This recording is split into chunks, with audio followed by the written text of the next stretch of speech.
Hello, hello, hello. Starting just a second early because I want to make sure everything's working right. My mic, which is usually on my camera, was not working right. And so I am just starting early so that I can look at it on my phone and see if it's all sounds good. If it is, we're going to get started a little early because why not? I'm just here to answer questions and hang out. It'll be a good time. Um, I do need to pull up on my screen this live stream, and that's what I'm doing right now. Uh, Looks like it's working. Good, good, good. All right, I see everybody in the chat. I'm gonna get going in just a second. I'm just checking making sure everything's working. Looks like it's working to me. Let me make sure. Yeah, it's working. If the audio is low, I apologize. Just turn it up. We'll be golden. All right. Hey, everybody. Uh, my name's Alex Freeberg, better known as Alex the Analyst on YouTube. We're going to be doing a little live stream. I'm going to be doing these live streams. I'm committing to doing them for the next several months, maybe even to the end of the year if I'm feeling wild. Once a week on Thursdays at 9 a.m. I am committing to doing this because I've heard everyone's feedback. People keep messaging me saying, we want more live streams. I am not a live streamer. That's not really my thing. But I'm a man of the people. If people ask for it, I try to give it to them. And I've had enough people reach out where I'm like, okay, I should probably just do it. If not for them, just for everybody. But I'm going to start just real quick in the chat. I see a bunch of people. This is awesome. Let me see. There's already over 115 people in here. You guys are awesome. Thank you for joining. You didn't have to join. It's 9 a.m. on a Thursday for me. I don't know what time it is where you are. But sometimes people will be like, I stayed up till 2 a.m. to watch this. And I'm like, you didn't have to do that. I'll record it. But people have questions. Um, but cyber looks like cybersecurity. That's his name. Cool name. Thanks for being in here. Had to come up with wait, he said, didn't get to witness the come up story of Alex, but I'm here now, baby. That's right. That's right. I was not always a big YouTuber. For the most of my journey, I was a very small YouTuber. I say YouTuber. I'm not really even a YouTuber. I'm just a normal guy who works on or his videos on YouTube. Um, how these work if you haven't been to any of my live streams, I've done a ton of them in the past. Over the past 5 or 6 years on YouTube, I have done a ton of live streams. And usually here's how they work really well is I just read the chat and if I answer your question, great. Don't spam in there. Spam gets annoying. I usually have a moderator in here, Matthew, but I think Matthew is in Charleston right now with his family, and so he may not be here for that. And that's totally okay. That might be too high, and that's totally okay. Um, but if you start spamming questions and stuff like that, I may have to mute you, and that's not fun. Yeah, that got too high on my thing. That got too high. Um, so we're gonna get started. I'm just gonna say hi to some people, and then we're gonna get going, and then you guys can ask any questions you want. Doesn't mean I'm gonna answer them. Sometimes your question may be similar to someone else's question I just answered, and I'm not gonna answer it. But I'm literally just looking at the chat right now. So thank you guys for joining. I appreciate it. Let's see. We got Wisdom from Nigeria. We got Patnala from India. Taha from Iraq. Got a lot of people in here. From South Africa, Zambia, Nigeria, Chicago. All right, we had a lot of people from everywhere else, but then we got someone from Chicago. That's what's up. My sister actually lives near Chicago. Kenya, Ghana, Greece. This is awesome. Somalia. A lot of international people. This is awesome. Hungary. Thank you guys for joining. Um, Real quick before we dive into anything, let me just make sure my camera is picking up on my face. There it goes. Because I was blurry for a little bit. It just does that. I can't control that. All right, guys. Here's how it's gonna go. I'm just gonna answer questions. Any questions. I don't care what it's about, unless I just don't want to answer it. So here we go. Do we need machine learning for analysis? This is from Small World. In general, no. And back when I worked on a data science team, we used a lot of machine learning, mostly in R. That's just what my team used. So we use a lot of machine learning within R. And uh, for the most part, no. Most analysis of data is typically done with historical data or current data. Machine learning is typically used to forecast or predict or even populate data. It's used for a lot of different things, but typically isn't done for a ton of analysis if you're analyzing historical previous data. So, no, it's not used a ton. Some companies do merge multiple roles together, where it's a data scientist and a data analyst into one role, and they'll call it a data analyst so they can pay him less. And then they'll use machine learning. But most traditional data analysts will not use machine learning. You helped me. Oh, I saw someone. They just said you helped me land my first role in data. I didn't. Oh, here it is. Taha Nafal. I'm sorry if I butchered that name, but I'm so happy to hear that. Congratulations. That's amazing. I love hearing people's stories. So if you want to post your story, kind of like your background, people like hearing about that and reading about it. So would love to hear it. Mr. Ramiz, is AI use good or bad as a data analyst in future? I think everyone's going to be using some type of AI in the future. As of right now, not every company utilizes it. Most big tech, almost every big tech company or even Fortune 500 company are using some version or form. Most startups are using it. Most small and medium sized companies haven't really started using it a lot yet. They're still in Excel and SQL, and it's pretty simple. That's most jobs.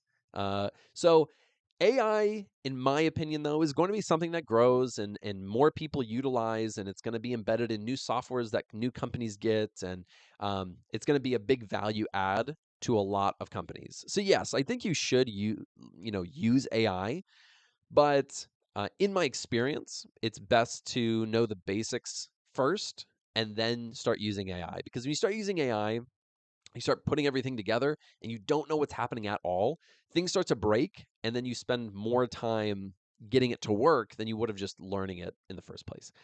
So yes, definitely learn how to use AI. Use ChatGPT, Gemini, Claude. Try them out. Use tools that have them integrated, like VS Code or GitHub Copilot or stuff like that. Try it out. It's very good. This is Pratik at 009. Hi, Alex. I am starting my data analytics series from your YouTube channel, but after completing that videos as a fresher, one second, I got a burp. How gross. I apologize. When I talk a lot, I don't know. It just happens. I'm sorry. Will I or will I not get a job opportunity after that as a data analyst? I can't guarantee you anything. Um, I have a free boot camp. If you guys are totally new to the channel, I have a free boot camp that covers ton of stuff: Excel, SQL, Python. I need to add R to it. Azure, AWS, Tableau, Power BI, all for free. And it's an amazing resource. I wish that was around when I was starting out. But um, I can't guarantee you a job. It's the effort that you put in, so to learn the skills, but then you have to really learn how to market yourself, create a great resume. That's in the boot camp as well, right? But um, it also depends on where you live and what access to recruiters and where you're trying to work. And there's a lot of different factors. So no, I can't guarantee it, but you're gonna be a lot better off with knowing all those skills and trying to get a job than not knowing those skills and trying to get a job. I can guarantee that. Arfuz Zaman. Hi, Alex. Views about the job market as I'm not getting any interview calls. That's a very long answer, but I have done a whole video on that, so you can go and watch it. I don't know the link to it off the top of my head, but you can go look it up. I have one. Here's my general thoughts on the job market. Job market sucks, and it has for probably the past year and a half. And um, the biggest reason is not AI. It's not, it's not the international market or anything. It's really money. It comes down to money. And what's happening right now is we're in historically average, but in recent history, high interest rates. And a lot of companies are trying to maximize profits. And they're letting people go because people are their biggest source of cost. And so when interest rates are really high and they can't take on debt easily, it makes it really hard for people to hire other people. And this is not a political channel at all, but something that Trump is trying to do, President Trump in the United States at least, is that he's trying to lower interest rates, like a lot of other countries in the world. And lower interest rates would lead to more hiring. That's just a fact. If you go back in historical data, I made a whole video on this actually, but you can go back and when interest rates are low, companies hire a lot of people. That's what happened in, throughout the past 15 years when interest rates were pretty low. People just hired a lot of people and it was easy to get debt. And so that's kind of what I think is fueling and not, I mean, I say I think, but I've researched this and looked into a lot of the data behind it, and that is a big piece of it. Um, I think that AI just gets thrown around in the news a lot. Um, it definitely has a part of it, right? It's a small piece, but that's mostly like super large tech companies. It's not going to be at your mom and pop shop. It's not going to be in small and medium sized companies. Um, maybe for certain jobs, but not data analysis. Not really in the data world is that happening. So that's really the reason. My biggest advice is just to try to make connections, go to meetups, go to and I've had many people reach out saying, "Hey, I went to a creator meetup or not creator meetup, a data meetup in Chicago." That was an example of someone who actually did Chicago, New York, wherever, and they met someone who was like, "Hey, I really like your vibe, your personality. We have an opening," and they end up getting a job. So things like that, or reaching out to recruiters, highly recommend. Um, PNS ask what all I need to learn to be a proper data analyst now. Others say we need machine learning, Hadoop, etc. Well, I definitely don't recommend Hadoop. Hadoop's like kind of an older technology. It's not gone. There are companies that still use it, of course, but I definitely wouldn't be learning Hadoop. Nor would I specialize in machine learning unless you're really interested in it. When I first started learning data analysis, I'm going to take a sip of water in a second. When I started learning data analysis, I didn't know what to learn. So I learned machine learning, and I hardly ever touched it or looked at it or really used it that much in my career. But I would be learning Excel, SQL, and a BI tool to start, right? You need those as the fundamentals. Companies use all sorts of tools. They use all sorts of um, small tools that you've never heard of and you'll never use at any other company, all the way up to big tools like Azure and AWS that you know and you've used in Excel. And so what I mean by that is you want to kind of generalize some of your learning at the beginning. You want to just learn the tools that everybody uses, like on the boot camp. But I would also recommend that you specialize in some type of domain, if possible. Not everybody can do that. But if you can specialize in something like healthcare or finance or whatever you're like really interested in, if you have a deep understanding and knowledge of that, your domain experience is very valuable. And so that's what I would also learn. Carmen's Life. Hey, Carmen. I'm guessing your name is Carmen. Hello. Any advice for someone with health information management experience trying to get into health data analyst or health informatics role? What would be the best SQL or Tableau course to take? All right, Carmen. I came from a similar background. I used to work in hospitals, kind of similar. I was in the therapy side, so I was doing recreational therapy. That's my degree is in. Um, but I used that healthcare experience to get into a healthcare analytics company. It was very small, under 50 people. So here's what I recommend. Um, and I guess, there is only one question. I'm going to give you more information that you're asking for. One, in terms of courses, and this is purely, this is, I don't, some people like this, some people don't. I have my own courses on SQL and Tableau and everything on analystbuilder.com. Go take those courses. I'm only saying that because I think they're the best ones out there. If I thought other people were making better courses, then I would be recommending that. So I have a link in the description if you want to have a free month, whole month free if you're a new member, or if you're a member, you can get 35% off on my courses. Those are the best ones out there. There's some other good ones on Coursera and Udemy, and I've talked about those in other stuff. But I'm going to give you more information. When you have previous experience in healthcare, which it sounds like you do, I highly recommend targeting companies that are going to highlight your skills. And what I mean by this is when I was first starting out, I was applying to anything, like any job that had data in it. And that I applied to thousands of jobs. It was horrible.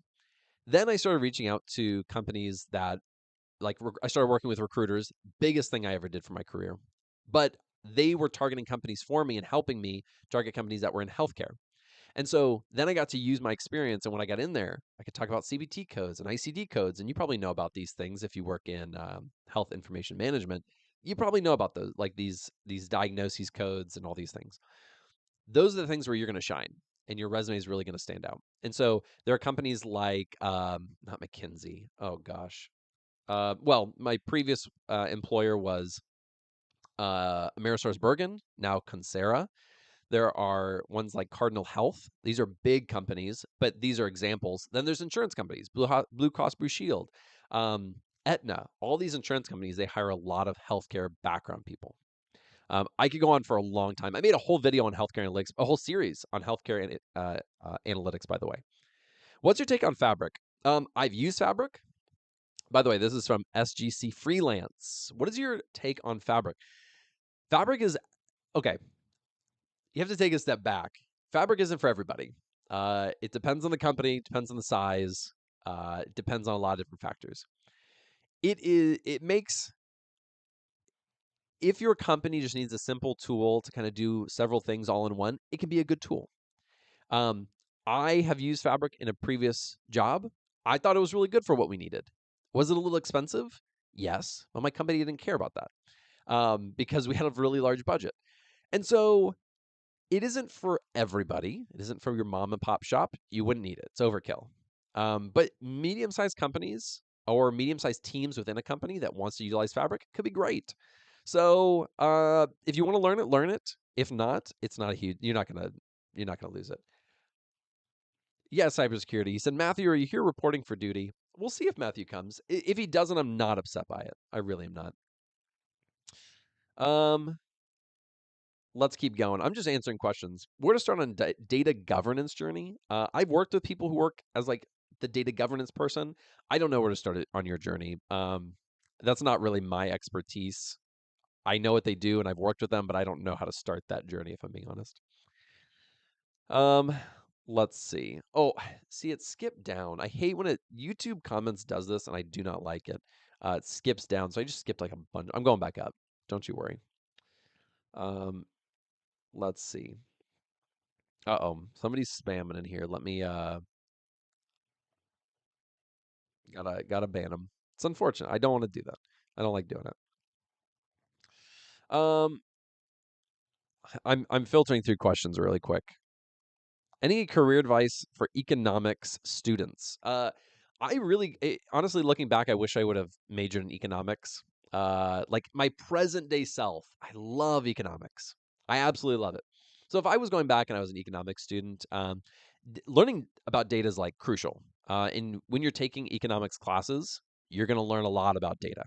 And you're going to learn a lot about statistics, and these are all fantastic things. So learn those fundamental statistical concepts and then learn the tools. Or you'll learn the tools as you go along. But you don't have to learn all the tools right away. Economics is a lot of statistics, and I think those basics are pretty important. So my advice would be learn a lot of the basics, statistics, learn some of the tools. You'll probably learn maybe R, SQL, some other smaller or unique tool that I've never heard of. But then find companies that really like economics, that are really good at economics. Economics is good for like uh, uh, anything in the stock market. A lot of companies need economists. A lot of big companies. I don't know. I really like that major. I wish I would have done something like that. But then I would have my healthcare experience, right? Which kind of helped me a lot. Um, Spider Motors. Hi, sir. Can you please tell me your Power BI in 3 hours video is enough for the job? Uh, if your team uses Power BI or you're trying to get a job with somebody using Power BI, that is definitely enough to get started. I have a full Power BI course, which goes a lot more in depth into like the data modeling and a lot more advanced stuff, which probably would be even better. But if you're just getting started and you don't need it for a job right now, that's perfect. That's all you need. Um, let's see.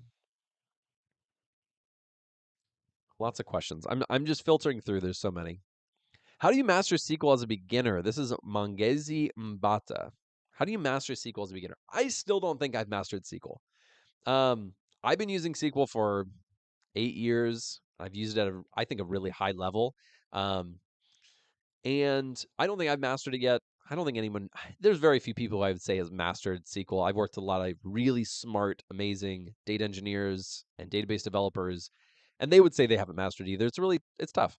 But to get really good at it, you can do it in a lot of different ways, but one of the easiest ways and completely free ways is just to download something like MySQL Server, MySQL, and then get in some data that's really tough to work with, and then try to figure things out. Try to query the data. Try to create um, queries and store procedures that clean the data. Create triggers that when new data is added, something happens, or it cleans the data and uploads it to another table. These are some of the more advanced things that will get you to feeling more mastered.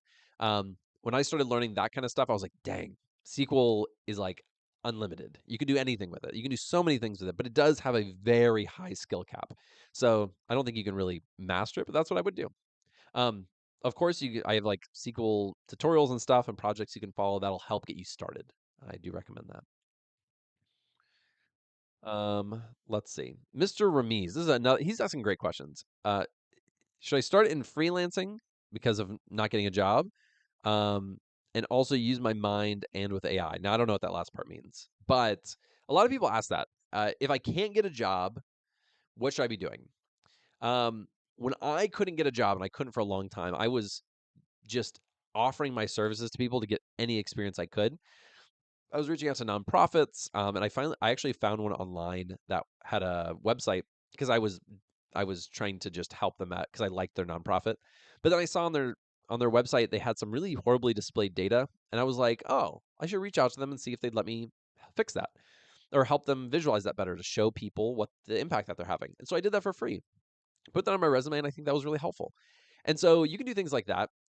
Freelancing is tough because if you don't know anybody, you have no experience, and you're trying to get freelancing work, you basically have to do it at a very low cost to attract any person to do it. Otherwise, they want someone who's more experienced. So freelancing is tough, but if you already have some experience, freelancing is a lot easier. What you definitely can use things like Fiverr or what's the Upwork to. I think those are the ones I'm thinking of to get some initial work. That's very possible, and then you can put that on your resume. 100%. You could have your mom post a job on Fiverr, and then you could do that job, and you'll have some experience. I'm not saying you should do it. I'm just saying you can do it, guys. All right, but let's go next. Herishab K. I don't know if I say that right, but I apologize. What do you think about SAS Studio? Is it a good tool? Um, I I don't mind SAS. SAS, when you start getting really complex, can be a very tough tool to use. But a lot of companies use SAS. A lot of companies. A previous company that I worked for used SAS. Was it my favorite tool in the world? No, but it's not a bad tool. Is it something I would go out of my way to actually learn? Probably not. But SAS in and of itself is not a bad tool. It's a little just not. It's not as advanced as other companies out there, but they're still innovating. They're still doing stuff. Um, Melvin Cruz asked a similar question. I'm just gonna say just highlight because this I think it says it better. I've been doing portfolio projects. No luck with landing an interview. What should I do? Volunteer or freelance position before I look for an entry level role? Yeah, do those things. One of the biggest things if you're not getting any interviews is you really need to look at your resume though, because if your resume is not good, and that happens to a lot of people when they're beginning, a lot of people. If you don't have a good resume, you're going to get filtered out of the systems immediately. It's just going to be like, meh, your resume sucks. And they toss it aside, and it never gets to a recruiter. It never gets to a hiring manager ever. So you're just not getting seen. And that is a really, I feel like this is too low. Maybe it's not. You're just not getting seen. And that's a very tough thing. Now, I have videos that have downloadable resources. Those are kind of older. I have a new resume template that I recommend you use. It's on analystbell.com. You go to resources. You can free. It's completely free. Just go and you download it. That template is designed and already kind of created. You just have to fill in your information. But that is designed to get through those automatic systems. So the ATS systems. It's meant to get through those. And so people have had very good luck with that, and I recommend downloading that template. Okay. Vijay Rangan. Some people recommend Tableau. I personally prefer Power BI's user interface, which I find more intuitive. Which one would you suggest, and which is more in demand in the job market? Um, a few questions there, and I always say the same thing. I personally like Power BI better as well. I do. Power BI to me, though, for a very beginner, can be a little bit more tough. And so I do recommend people starting out in Tableau because I think the user interface and the drag and drop features and the way to create uh, uh, visualizations, just everything is actually easier. But I don't like Tableau as much. I like Power BI better, and I've used both in jobs. I used to. Oh, give me a sec. Is my thing still working? Give me 1 second. I'm gonna make sure my camera is still on really quick.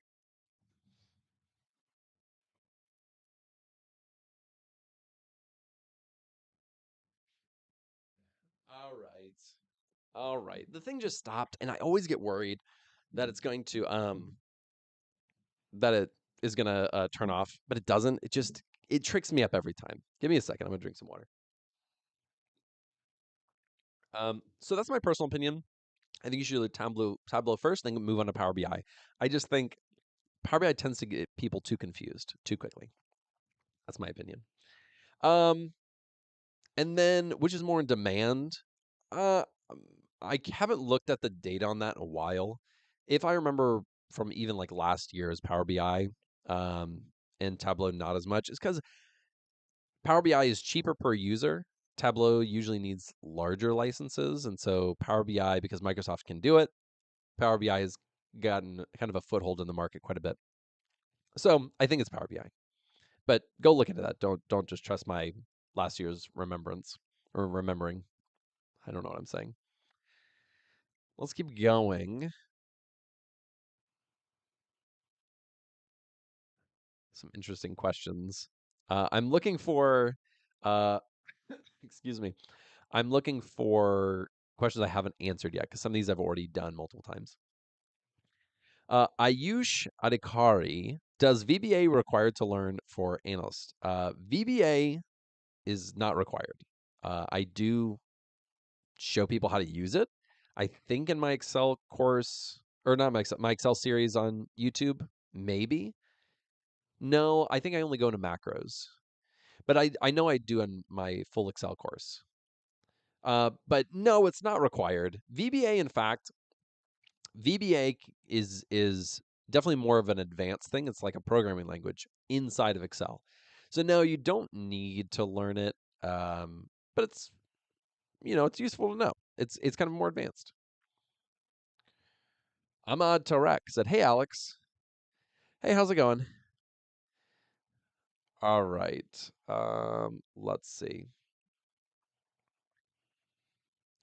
I'm gonna just start muting some people. Some people are asking the same questions over and over. Uh, okay. Cybersecurity said, I've been finding it hard to find content around the ask phase of data analysis. How do we figure out the right question to ask? How do we utilize our critical thinking brain? This is the piece that is probably the most difficult when you're first starting out as a data analyst because you get in there and most of what you've learned is through like courses and through online tutorials or personal questions. But when you get into a business, into a company, how do you ask the right questions? Um, this a lot of this one just comes with experience, but also you have to really think about things from a business perspective. And that's the toughest part. That is the thing that most people trip up with when they're starting out as a data analyst. I know I did. I am not talking about other people. I'm not like, oh, other people. This is what they get tripped up on. No, this is me. I got tripped up on this. Oh, my camera isn't focus on my face. There it goes. It gets confused with the I don't know why I did the big eyes. It gets confused with the thing being here. But I myself, when I first started, had a really tough time with this. Someone would tell me what to do and I would just do it. I was like a worker bee. I get told, oh, see, I'm looking at myself making my big eyes. I don't know why I did that. But they said, hey, go do this. And I would go and do it. I wouldn't ask any questions. But as you get more experience, you start to, have to use that thinking brain, that critical brain, and be like, wait, why am I building this? Why do we need this? Because the client actually was talking about this in that last meeting, and now we're building something different. or we're building something that's similar, but it's not actually going to help them with the problem that they're having. And so a lot of this comes with experience, asking a ton of questions, clarifying questions. Um, and that's kind of how that works. You can do this pretty easily with things that you know really well. For example, when you're logging your food that you're eating and the calories that you're eating, you can log that, and then you can start asking. See, why is my camera doing this? I'm gonna have to. I'm not blurry. I don't know why it's doing that. Maybe it's because I need to go like this. I just need to be a little more like this. I think the audio is. I don't know if the audio is the same. See, this is a problem. It's just not focusing on my face well. Thanks, Canon. Thanks for nothing. I'm just kidding.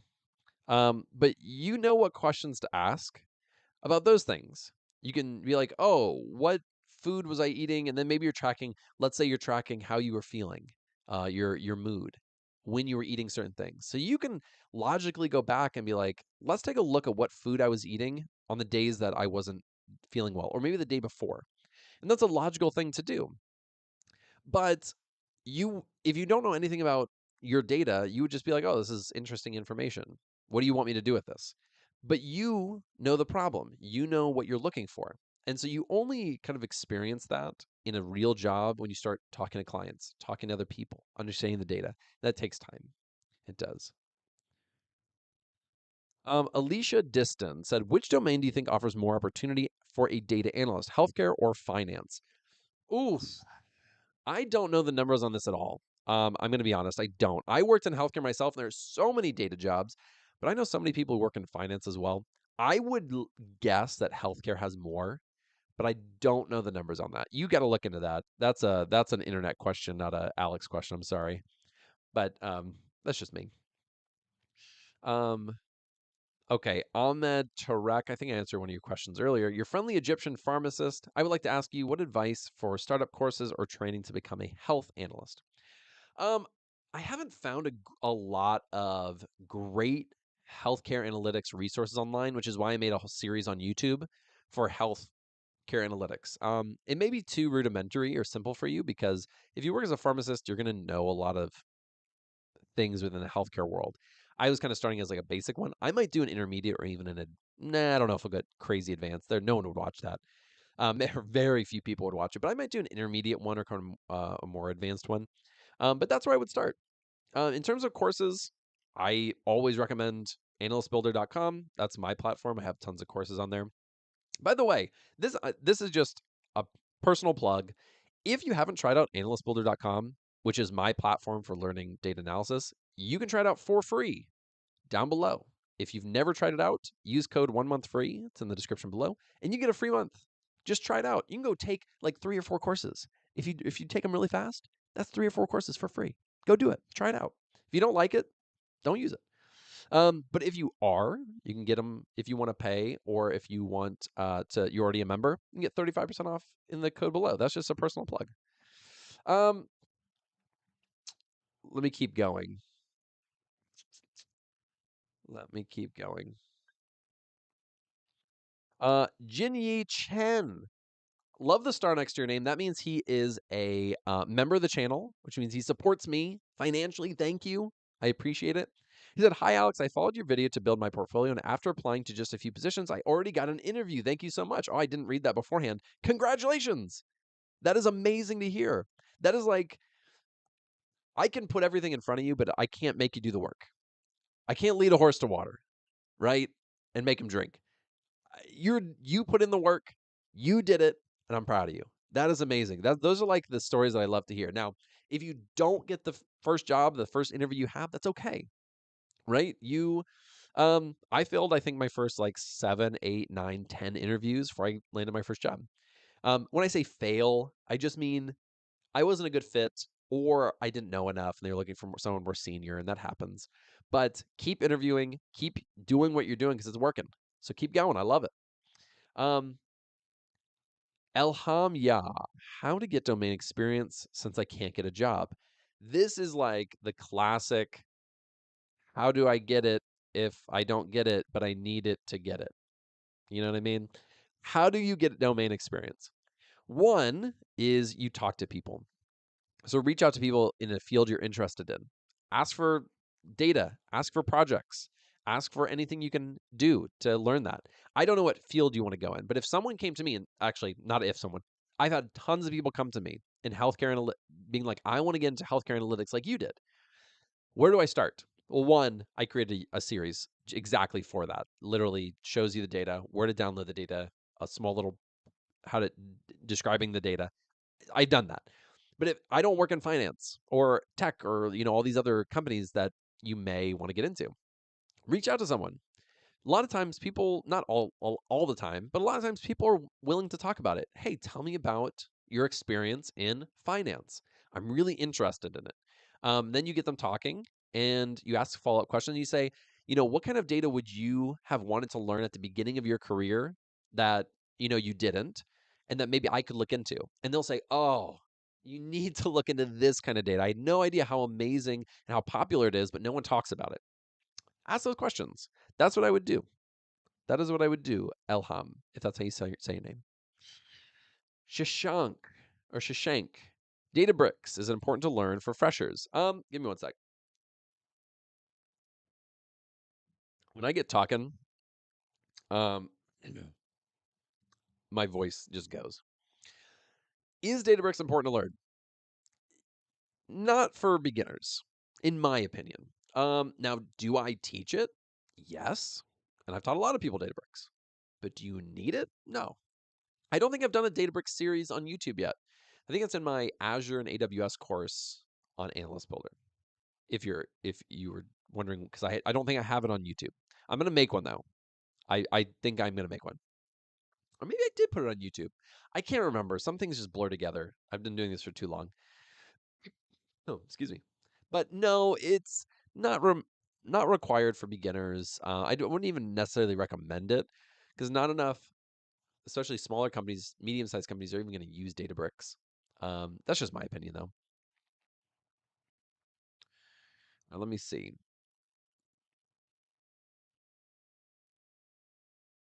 This is an interesting one, and I don't know the answer. Myron Sheldon, is sustainability and or environmental sector considered a domain? I'm not sure. I know there are environmental companies, like there's a ton of them.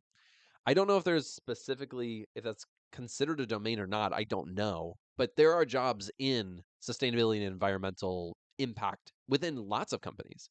So maybe a subset. Oh boy, my camera's doing this thing again. Uh, that may be a subset of data.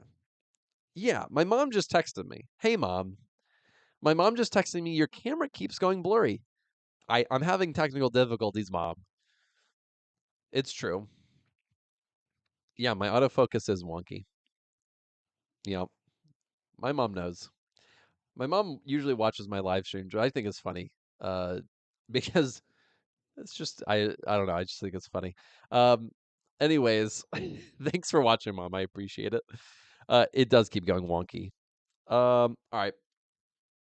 But I those are definitely jobs, and I have seen those jobs within like companies I've worked for, but I've never interacted with them. I don't really know exactly what they do. Um, let's see. Jem Aranis. This is kind of a more advanced question. Hi, Alex. I'm a third year BS statistics. That's a bachelor's of statistics.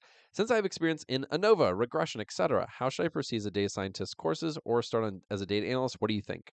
Um, yeah, ANOVA and regression are both really popular within sorry, my mom's texting me within machine learning. And oh, my mom said I love you. I love you too, mom. Thanks for watching. Thanks for making the stream. She always makes it into the stream somehow. But those are very popular. I think that if you have an interest in being more of a data scientist, then I would lean into that, build projects, learn more about those things. You could definitely those are kind of the beginner blocks of learning becoming a data scientist. Very very popular and common. You can also go into data analysis, but you aren't going to be using a ton of ANOVA. You are going to be using regression or linear regression, or yeah, it's getting blurry again. See, Oh, see, now I probably messed it up. Anyways, that I don't know. I can't answer that for you. Those are just kind of things within data science that you could learn. But with a bachelor's in statistics, you can go either way. It just depends on what you are interested in, what you like. That's just my opinion. Taha Nafal. When I should be a content creator. I currently feel I need to learn and gain more experience, but at the same time, I have a feeling to teach. I am not going to stop you from teaching. I think that's how you learn. In fact, a lot of people who uh, are YouTubers now, back in the day, this is many years ago, but 2 or 3 years ago, they were beginners too. And they started posting, here's my journey to becoming a data analyst. It doesn't necessarily have to be, hey, I don't know anything, let me teach you. It could be, hey, I'm learning this, and I wanted to show you something cool that I learned, and just post it. And so I met several content creators within the data space who started after I did and said, hey, I watched your videos. You talked about how you started out and didn't know much when you were first making content. You're just kind of learning as you go. And I started doing that. And now they have like 50,000, 75, 100,000 followers or subscribers. I'm like, that's amazing. So don't be shy. Try it out. See what happens. Share it online. Send me a message on LinkedIn when you do, and I'd love to take a look at it. I'll go and comment on it. Um, but just go for it. Just go for it. Let's see. Carmen's Life. OMG, thanks so much. Great info. Happy to help. Let's see. Oh, it skipped down. I was reading a question. Hopefully, it wasn't your question. Rejoice George. Hi, Alex. What should we be expecting in your upcoming GitHub tutorial series? All right. So I made an announcement on LinkedIn and Twitter and I think YouTube as well. Excuse me, one sec. Yeah. Okay. There's several people asking about the GitHub course. It's a Git and GitHub course, two separate tools, often used in conjunction together. That course on Analyst Builder is going to be released probably next week. It's on my editor. I only have one editor who edits my Analyst Builder stuff because I want that to look really professional. My YouTube stuff I edit, so it is what it is. In that Git and GitHub course, it'll be a lot of similar things that I'll put on YouTube as well. After the R series is done, which has like maybe 2 more months, then I'll start releasing my Git and GitHub series on YouTube. In those courses, or sorry, in those lessons, what a lot of it will focus on is the basics of Git. So how to, initialize a repository on your computer, how to, push code into staging, or I guess add code into staging, and then commit code, how to push it, how to pull it from GitHub. Um, it's the series on YouTube is going to be a lot of the fundamentals of how to use everything. The Git and GitHub course, which will be released like next week, is going to go a little bit more in depth. And there's more advanced things like what happens when you are trying to merge something and you have some type of conflict. How do you resolve that? How do you even identify that? How to do pull requests and all these different things. And so that's what a lot of the course is going to be on. But it's going to cover a lot of similar things on YouTube. Excuse me, but it won't be released until maybe September because I'm in my R series right now. So it's just a little bit behind. But it's going to be great. I love Git and GitHub. They're both awesome. So highly recommend learning those.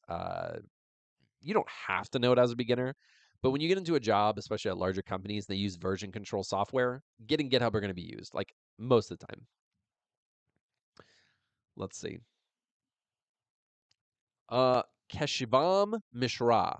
Suggest me the best way to practice SQL. I talked about one way, which is getting a database, putting data into it, and then messing around with it.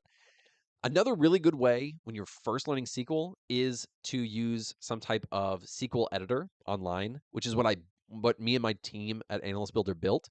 Go into the questions page. We have questions. I know I talk about Analyst Builder; it's just such a great resource. But we built it, and you can practice SQL. There's free questions. You don't even have to pay for it. Just go and practice, and you learn how to think about these solutions and these problems. And these are things that you'll get asked in interviews, and these are things that you'll use in your actual job. So I recommend getting a database, loading data in it, try to answer questions, try to clean data, try to transform that data, and then also practicing on platforms like that. Now, there are other platforms that you can use, but I think Analyst Builder is the best. So I would just recommend it. And it's for and you it's that part's free. You don't even have to pay for that.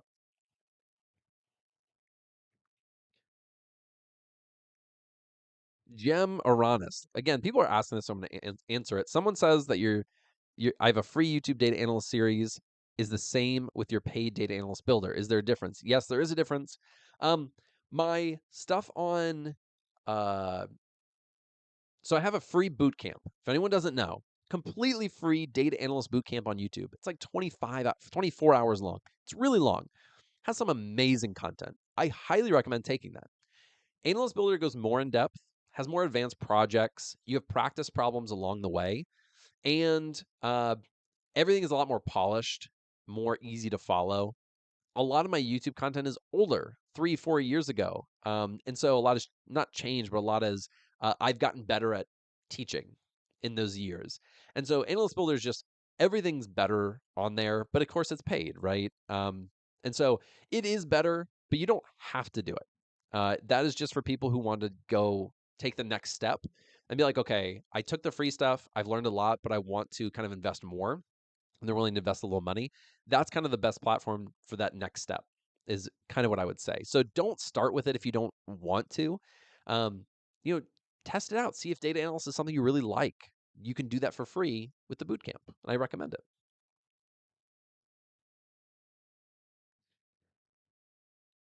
Mike Obalisa. Hi, Alex. How do you change from other data type to date in SQL Server? The method seems to be different compared to MySQL.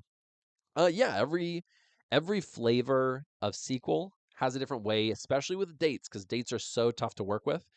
Um, every everything has a different flavor. I don't remember off the top of my head. I can't remember. I could Google it, but you can Google it. Why are you asking me? I don't know. At least off the top of my head, I don't know. I probably used to. But once I get in there, I would just Google it and be like, oh, how do I convert this date? Or this maybe it's a timestamp, or it's something else, or it's a numeric that you should have converted into a date in the CSV or Excel before you imported it. You got to figure out that process yourself. I don't know what you're working with there, but I Google it. Let's see. GitHub course, GitHub course. Yeah, I already answered that. Um,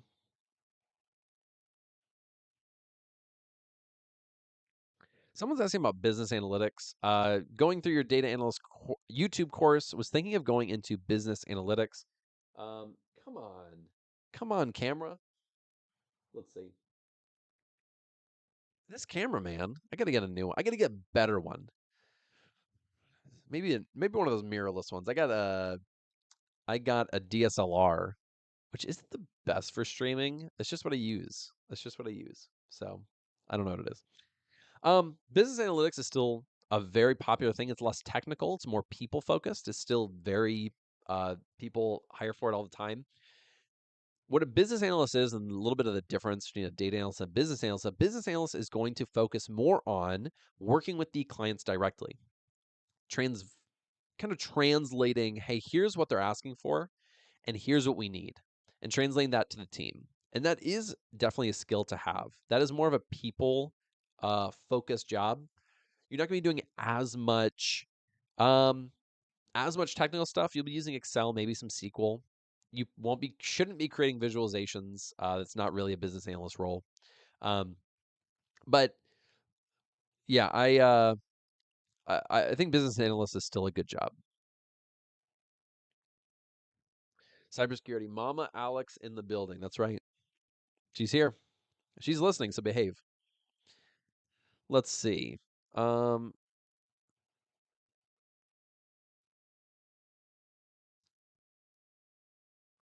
who did this? You didn't have to. Hey, someone donated. Durav J 2005. Thank you.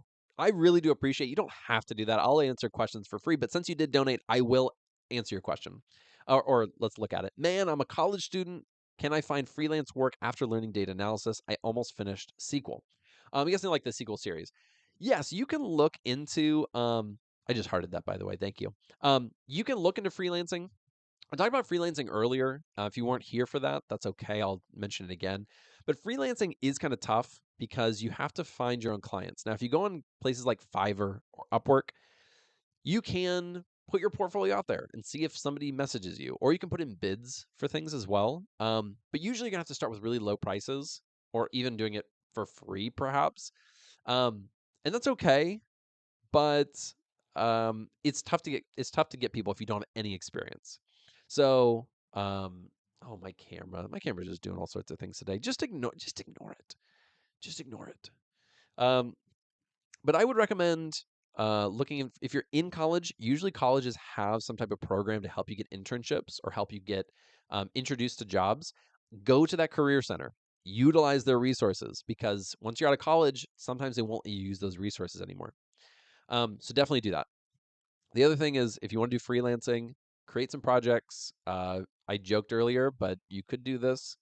You can have your mom create a project and then you do it and you have something on your Fiverr account. Don't do that a lot, costs money, but you can do that if you want to. It's up to you.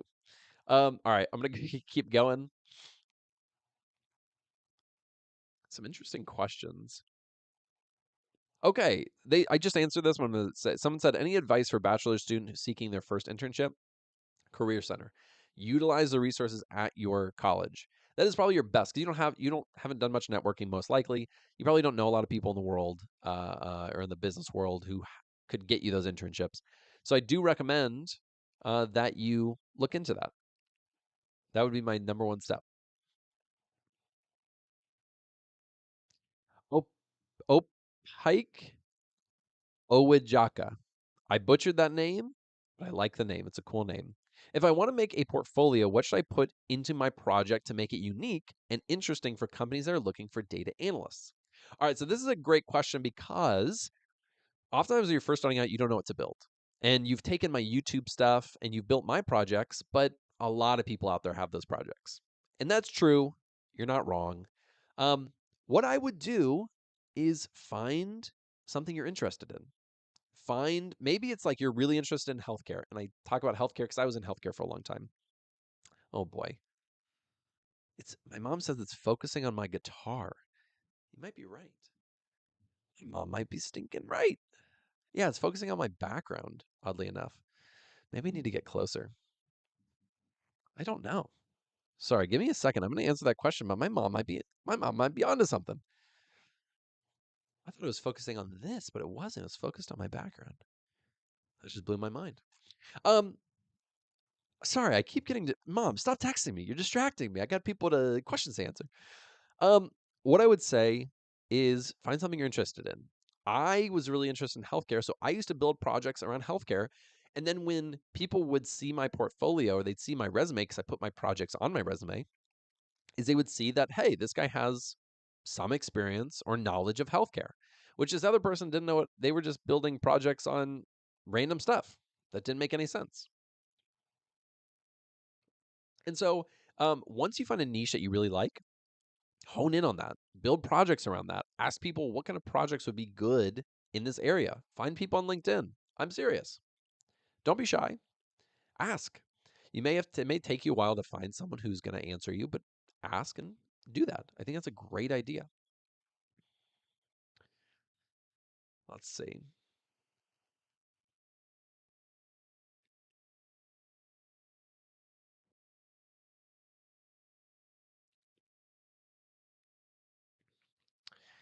Um, Azriel, first of his name. Sweet YouTube name. Any recommendations for finding and or ETL projects similar to Azure, SSIS, or Apache? Yes. Build them. I recommend it's not I'm not. You know what? I'm not even going to worry about it. I would recommend that you build that project. You don't wait, right? You don't need to wait for somebody to do a guided project, although you can do it. Think of something that you think would be interesting. You're looking at ETL tools. ETL is it's an entire thing, right? You can find tutorials on it, but you can also think what would I want to do? What would a business do? A business needs to get data from point A to point B. I built ton of ETL pipelines and done a lot of things in that area. And what I learned is that you just need to get going. So, for example, I'll just set you up a really simple ETL process that you can go and try right now. And this would be within you. I've used SSIS, I've used AWS, I've used Azure, I've used a ton of other tools. Whatever you want to do, but put data in a database. Say it's SQL Server. Put data in there, and what you're going to do is it needs to be messy data. You're going to put data in there. You're going to extract that data or move that data into, let's say, I think you said Azure or SSIS. You're going to put it into another database, but you're also going to transform it at the same time. Transforming and moving data to another place, step number one, easiest pipeline ever, but you got to learn how to do the basics. Then you take it up a notch. Then you're not just cleaning the data up a little bit. Now you're actually changing the data to where you're, maybe you're pivoting the data, or you're putting it into a view that's then being picked up by some production systems. You have to put it in a view, right? So you start adding on layers, and that's how you build it. You don't need, you may need a tutorial, but you don't need anything other than to go out and try it and to start building. Subham Gayakwad, you got a new subscriber, smiley face. You got a new friend, because we are now friends for life. You weren't expecting that, were you? That's true. Hit me up. Hit me up. We'll go out for some coffee sometime. All right, let me look for more questions. Will AI replace data analytics? I see this in a lot of places, and I think it's a great question. I've thought about it and looked into it a lot myself. I think at some level, there are going to be things within the data analyst world that is going to be automated. And there's no doubt about that. AI is automating so many things. Even basic code, boilerplate code for many things is being replaced just by AI being able to get it really fast. But data analysts are not going away. In fact, I think, and this is my personal opinion and kind of the opinion of other people I've talked to out in the world, and let me, I didn't think of how to say that clearly. I know a lot of other directors, startups, other companies that hire data analysts, and a lot of what they are saying is yeah, we use AI, but we have so much data, and it's so complex that we need someone to come in and we need someone to look at this and understand it better and use AI with these systems. And so a lot of these companies that are growing are small and medium sized companies. They need data analysts. They're not going away. They aren't. It's just you. AI can do a lot. It just can't do everything. At least not right now. Maybe in the future. But no, I don't think it's going to be automated 100%. I think that there are small pieces of what data analysts do. But remember, data analysts have to do a lot of communication in the team. They need to do a lot of communication with the clients and the customers and the stakeholders. That part hasn't really changed and hasn't really been automated almost in any way. So, no, in my opinion, I don't think AI is going to take it away.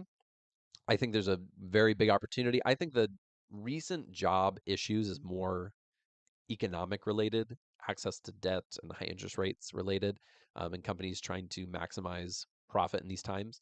I think that is a lot more what's going on with the demand. I don't think it's as much AI. Let's see. Jon Snow, got my first contracting gig today and I start next week. Any advice on how to manage that relationship? They have possible for extension, but aren't really aware what they want. That's a great question. I actually worked a contract to hire position when I was going into that Fortune 500 company called AmerisourceBergen, now Concera. Contracting is great. Full time is usually better for most people, but contracting is a fantastic place to start. I just made I hate to say this. I just made a TikTok about this. I'm going to release that, I think, tomorrow. Um, but I'll tell you the same thing I said. When you're getting into a role, the first thing that you should be doing is one, you have to get access to everything. And companies are horrible at this. Their onboarding systems typically are terrible. So you're going to need to get in and start talking to your teammates and be like, hey, what tools are you guys using? They just gave me access to 1, 2, 3. And they're going to be like, oh, but do you have access to 4, 5, and 6? And you're like, no, I don't. And they're like, you need to get access. You need to start requesting that because it's going to take 20, 30 days to get access to everything. It's terrible, I know. That's just the realities of life. So get access to all the tools you need. Ask around, what tools do people use?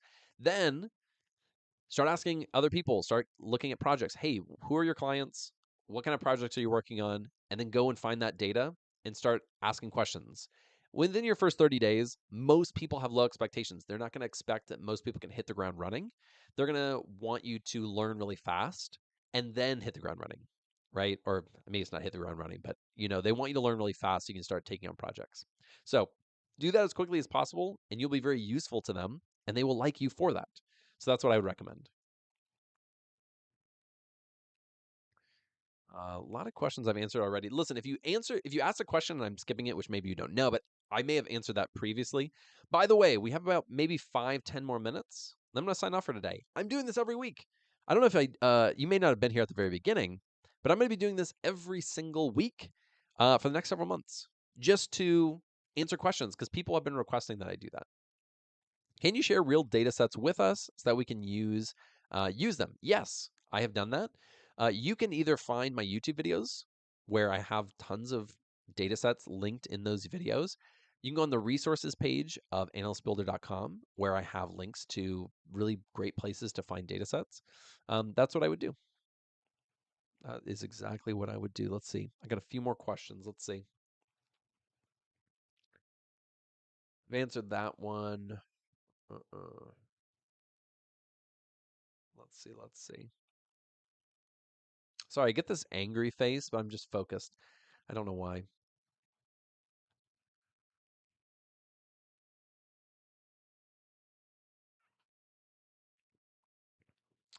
I'm skipping down to the bottom because a lot of these questions have already been answered. I've already answered. Will offshoring to cheaper countries affect the job prospects for U.S. data analysts? All right, so this has been something that's always been relevant. Let me focus real quick. Perfect. This is something that's always been around. This is not new. This has been around for 20 some years. Um, but of course, offshoring is always cheaper. But here's what I will say. When I was a manager, we hired through a company called Accenture. This was this is basically a hiring company that would hire for us. I always had issues with our third party hires. And they just weren't committed they weren't full time. In my opinion, after about a year, I was like, guys, I just want to hire on someone full time with, within the country because our third party hires were not doing a good enough job. Every single company out there who hires third party from cheaper areas gets the same thing. It is cheaper, but it costs you in the long run. Not always. Sometimes you get a really good employee, but that's the realities of business. I've seen it. I've lived it. I've heard it 1,000 times.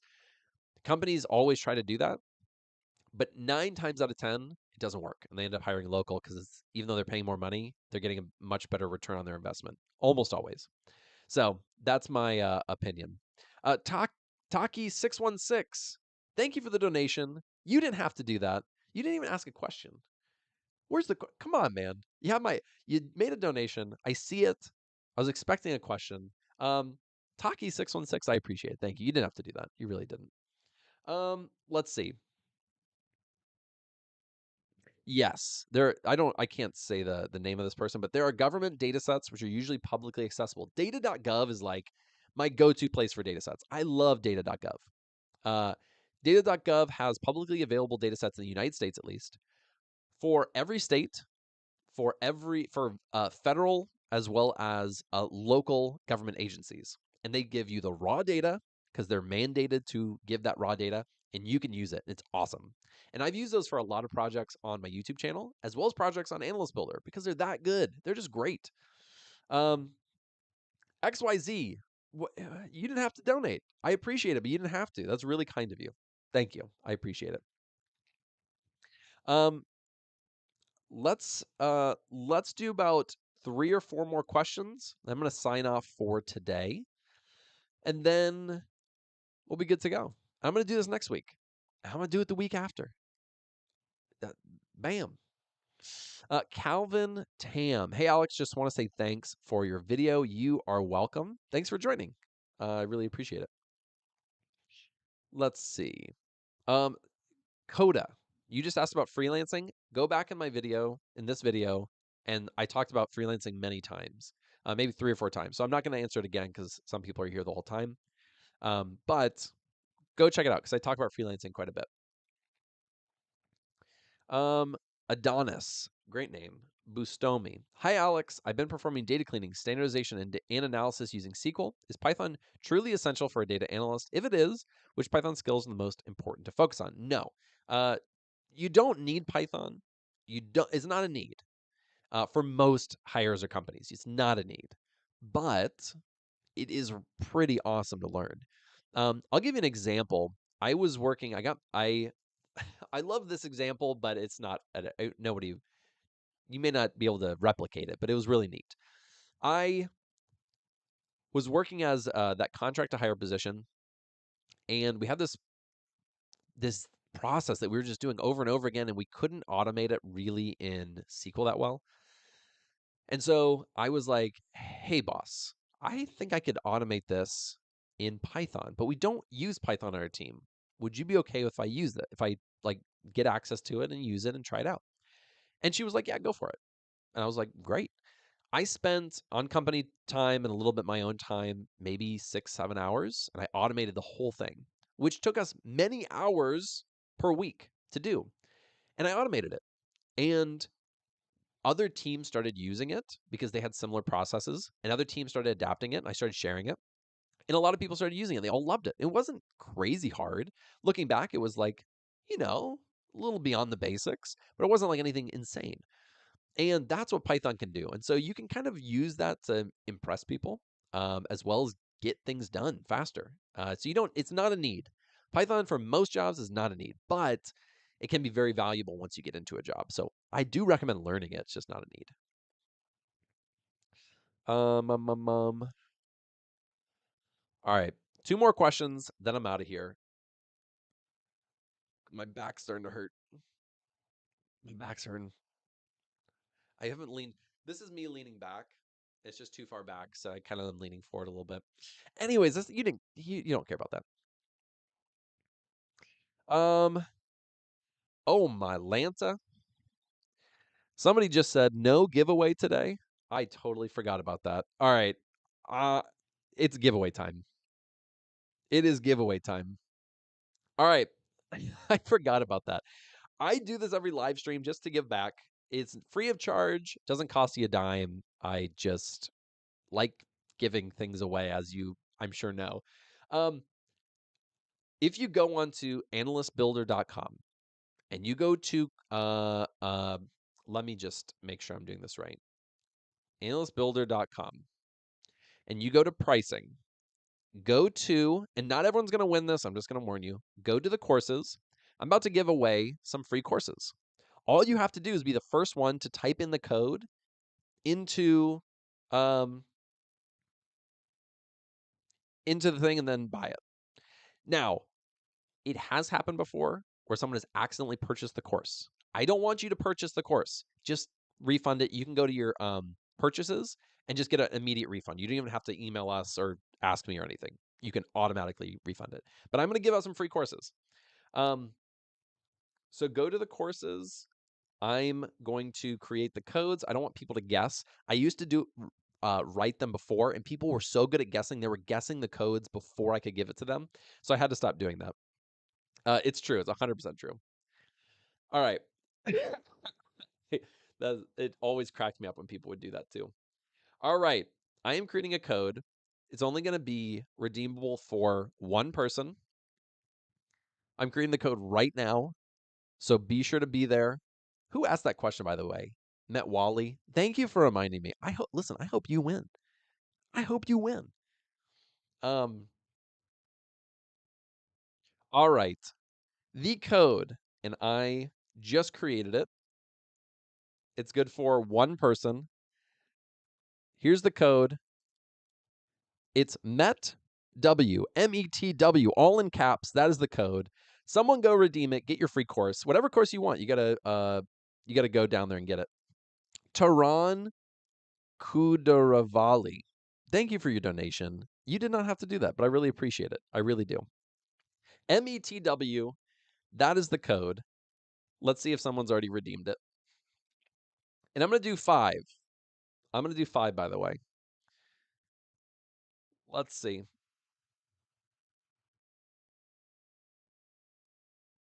I forgot the YouTube thing is on a delay. And so it won't show up right away. Let's see. METW, all caps. That is the code. And it should only work if you're purchasing a single course. Okay? A single course. But it's any course. So that's pretty cool. All right, somebody redeemed it. Hope you got it. Met Wally. Listen, I can't play favorites. Oh, how did you know? How did you know? Met Wally. So happy you got it. I'm writing in the chat. So happy you got it. That's awesome. All right, I'm giving away more. These are going to be more random. I'm going to create many. All right, so this is about to be like boom, boom, boom, boom. Here's 4 codes. All right, so you got a chance. It's analystbuilder.com. Go to pricing, go to courses, and there's a bunch of courses. You don't have to buy this. I don't want anyone to buy the course. I just want people to get it for free. So you click like you're going to buy, but then there's add a promo code. Get ready to type in these promo codes because then you can get a course for free. And I want you to get a course for free. I really do. Love ya. I love you too. I love you too. You can get any course. Just click on a course that you like, go to add promo code, and I'm going to give you a code in just a second. We're about to do rapid fire here. Let me make a few codes. Don't try to guess them. Don't do it. Interesting. Okay, anyways, don't try to guess it. All right, I'm making this one. 2 people can redeem this code. I'm making it right now. And you have to be able to spell, because I'm going to give you a code, and you have to be able to spell it. Yeah, you have to be logged in. You have to have an account. That is a fine print. I didn't even think about that. I just didn't think. Yeah, you need to log in, go to pricing, go to courses, and then you're good. All right. 2 people can redeem this, but I'm not going to give it to you yet. Give me just a sec.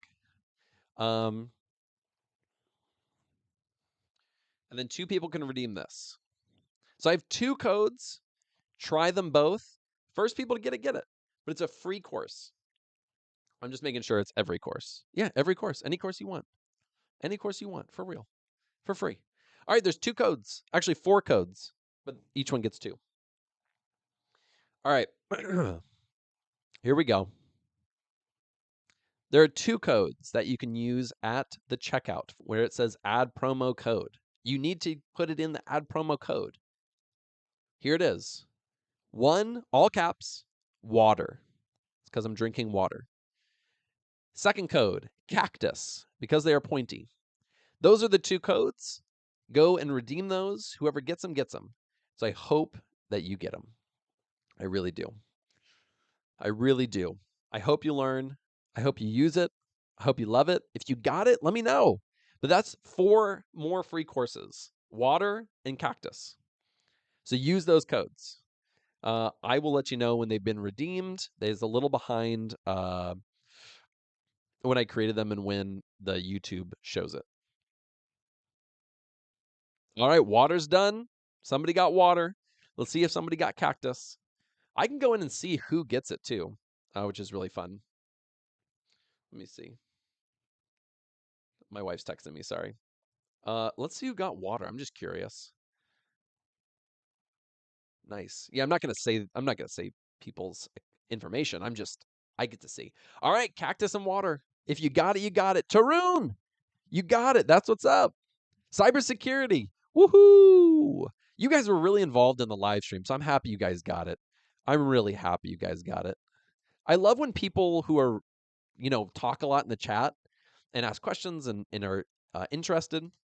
I'm really happy when they get the free courses. I really hope that it was helpful.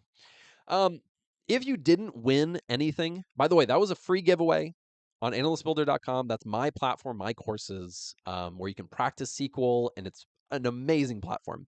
If you've never used analystbuilder.com, you can get a free month free in the description below.